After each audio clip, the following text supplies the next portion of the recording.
Time now for sports news on the news at 10 with Ayotunde Balogun.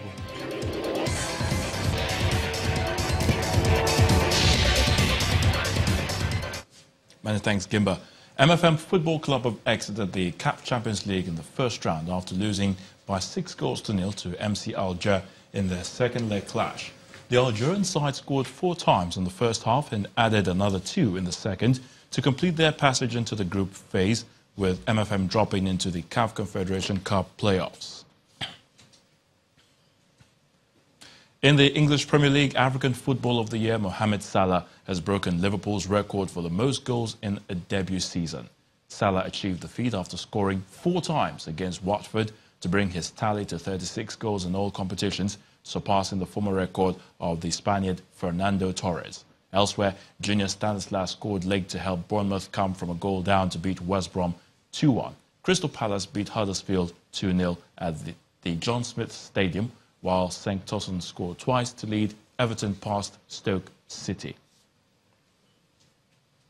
Russia has played down insinuations that diplomatic tensions with the United Kingdom will affect this year's FIFA World Cup.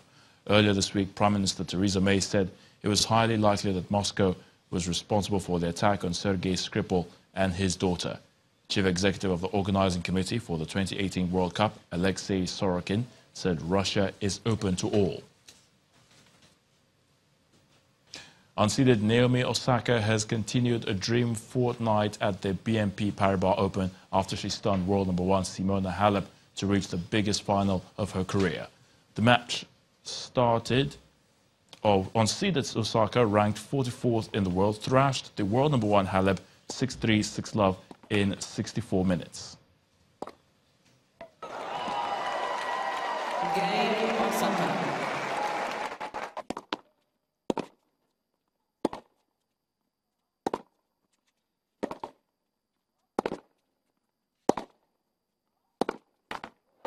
Game, set, match, Osaka. 2 sets to love. 6-3, 6-love. Othello 20-year-old Kazatkina beat world number 8 Venus 4-6, 6-4, 7-5 for her 4th straight victory over a current top 20 player. That's Venus Williams.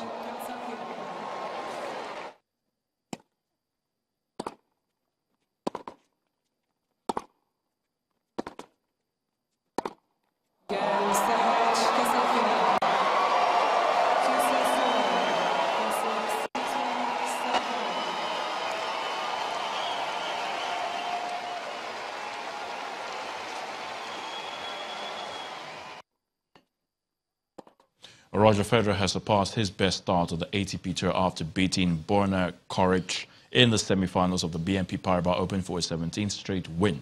Federer recovered from losing the first set to beat Coric 5-7, 6-4, 6-4 in 2 hours and 21 minutes.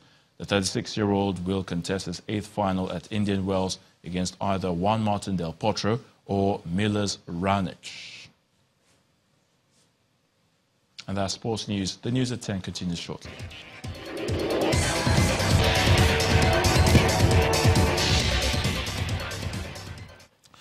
More stories now. Mauritius President Amina Gurib Fakim has resigned amid accusation of financial impropriety.